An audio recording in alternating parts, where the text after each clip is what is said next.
Welcome back to another episode of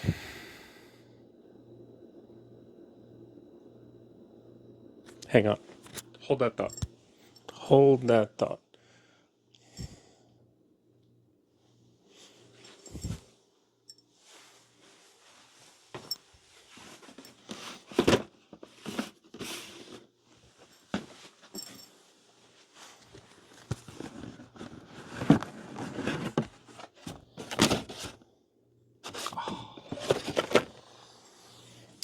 Well, I was hoping the taboo buzzer was in there because it's another episode of Bleep Around and Find Out at the Barbecue Ranch today. Today is day one of an overwhelming task. Remodeling / creating a workshop out of a roughly 9x7 room. Let's give you a 25-cent tour. Maybe 5 cents. So our basement has this workshop that has not been remodeled since we've moved in. And there's a safe down there in the bottom corner, along with this giant workbench, neither of which have moved since we've moved in. And we moved in about 10 years ago. We have a nice standing freezer, fridge and freezer, the aforementioned workbench, 2 safes, one we brought ourselves. The pegboard is also original to the first owner of the house, and it's a workshop.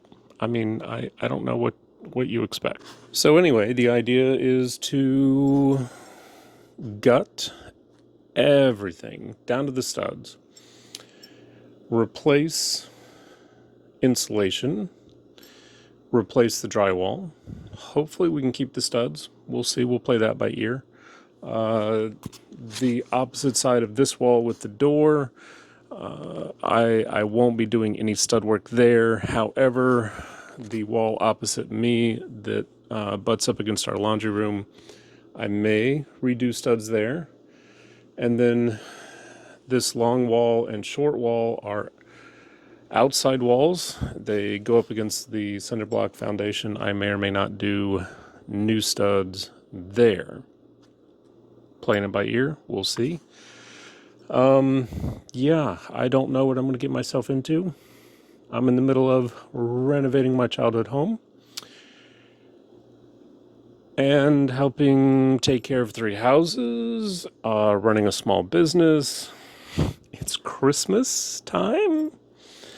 Yeah, it's the Monday after Thanksgiving, and this is what I'm going to start with. So I'm going to quit talking and actually, hopefully, maybe get some work done. So stick around. Thanks for watching, and we'll see you next time.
We are now in day 2. Pretty much everything from the door to the corner is off the wall and away from the wall.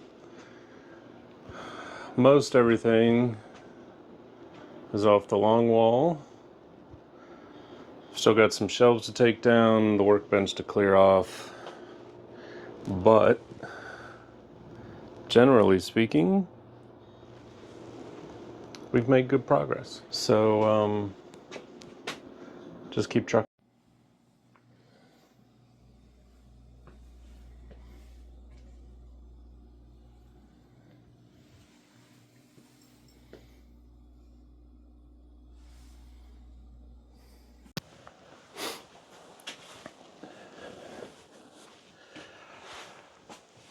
Welcome to day 3 of Renovations at the Ranch. I've made pretty good progress, even though it feels like I've hardly done any work down here. I've only been here for a few minutes today and I'm already sweating, but that's not because I'm working hard. That's because it's like 75 down here. We have the fireplace going, so the basement is almost always the warmest part of the house in the winter. Coolest part of the house in the summer. So, yeah. Next is the part I'm terrified about, and that is digging into these walls. This is the only part of the house that has never been touched since we have moved in, which means it has probably never been touched since the basement was finished. The house was built in 72, 74, somewhere in there. The basement was finished, I would say, early 80s.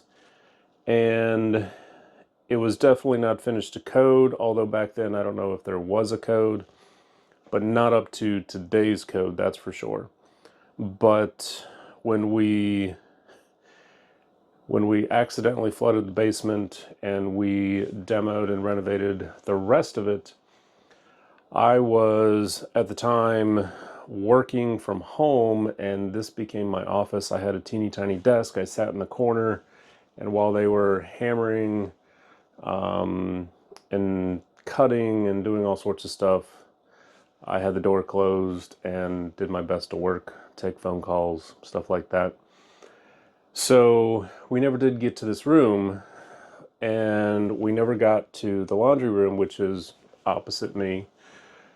The laundry room, we were able to put up new doors and one new wall of drywall.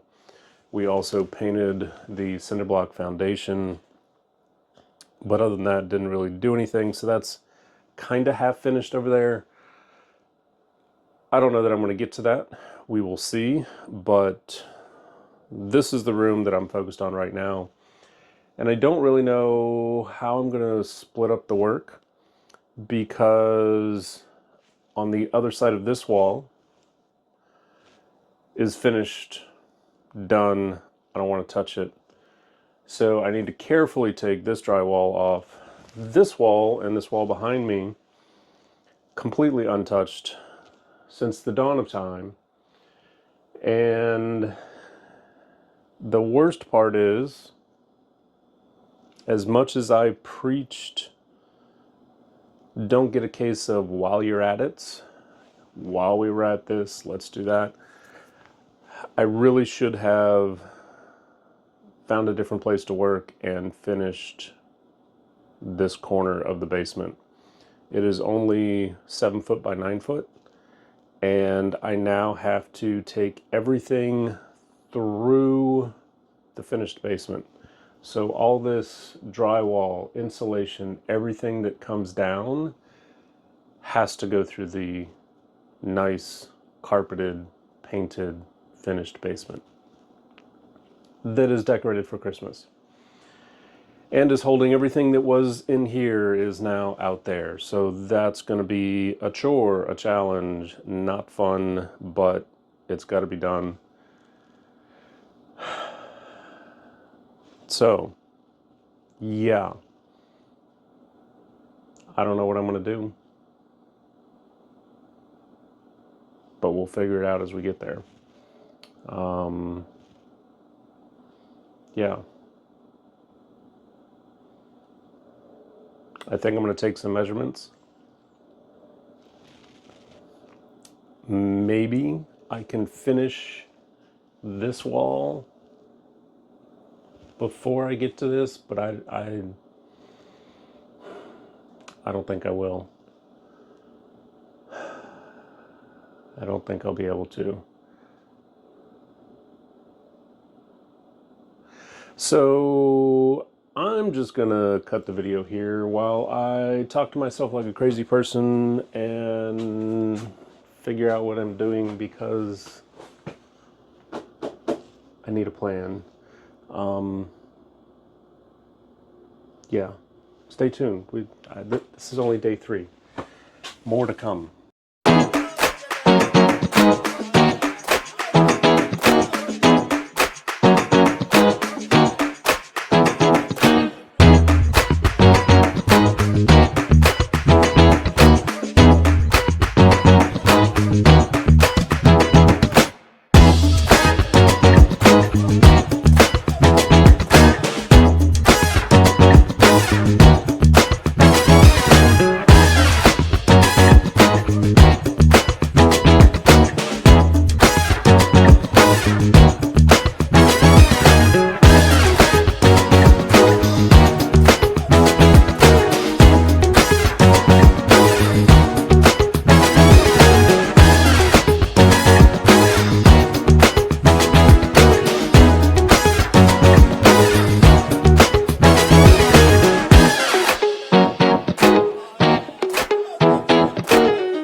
So this is day 4, and you're probably not going to be able to hear me very well, even though I'm talking loud. Let me show you let me show you my process. So every couple of studs, I score the drywall all the way to the bottom. Now, if I can find the seam, even better, because that's a natural break. And I just start at the top and I pull it towards me, and eventually it'll fold, crack in half, and I'll just peel it off.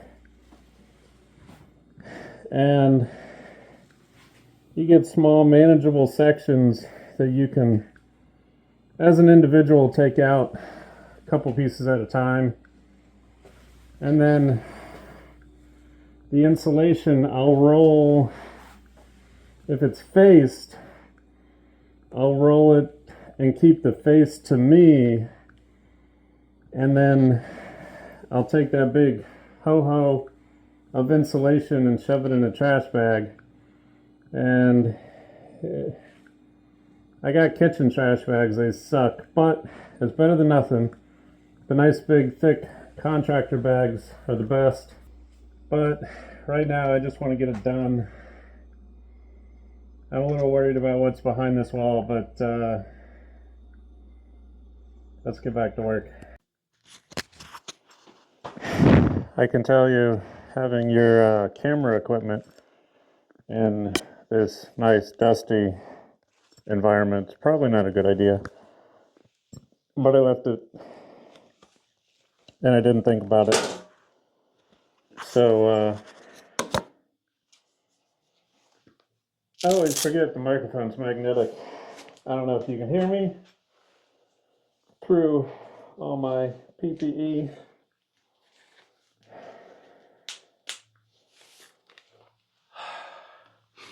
But, whew, let me tell you, as uncomfortable as it is, you really need to wear one. With drywall and fiberglass floating around. I'm gonna put this outside real quick.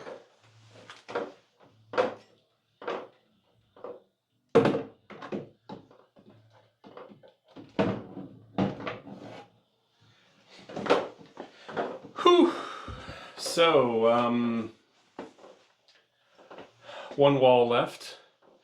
This wall behind me, which I need to take extra care of my door because my door is brand new and the studs on the other side, studs in this wall are brand new too. You can see nice stuff. This is the back side of the new drywall. If we pan,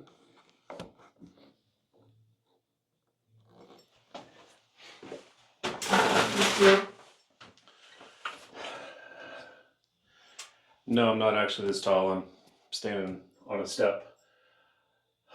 The back side of this wall is the laundry room. I've still got some insulation around the ductwork to take care of. And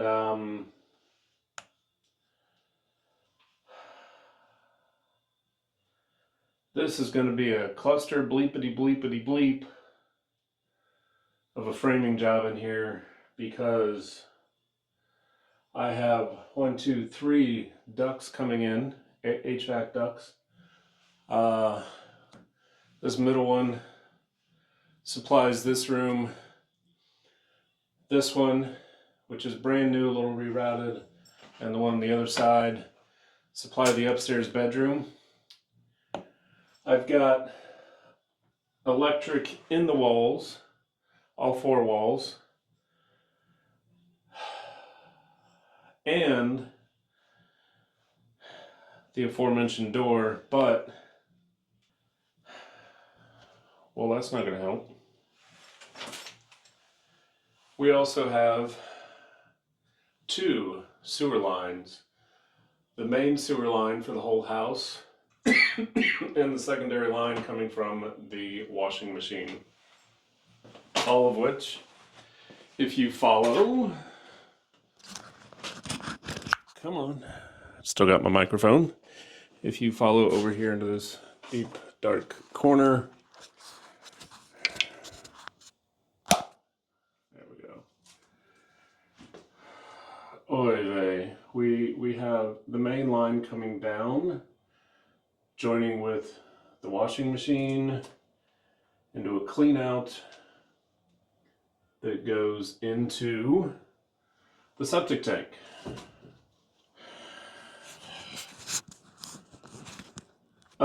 Oh, and I forgot. This is a shutoff for an outside faucet. Can you see that? There we go. But it runs along the top of the cinder block wall to my water supply.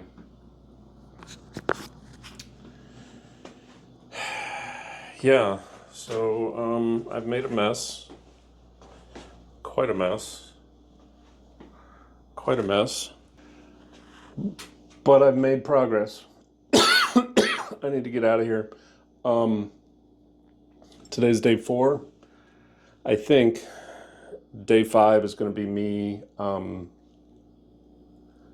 editing video because we're supposed to get a couple inches of snow tomorrow. I would like to make one trip with the drywall, and frankly, I don't know that I've got the steam to finish this wall out.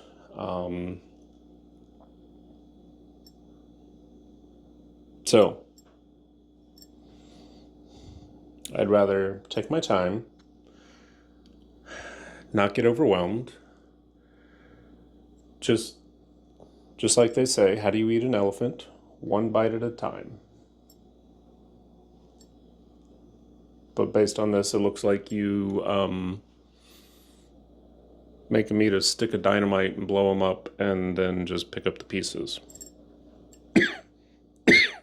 Okay, I'm getting out of here. Thanks for watching. Stay tuned, more to come.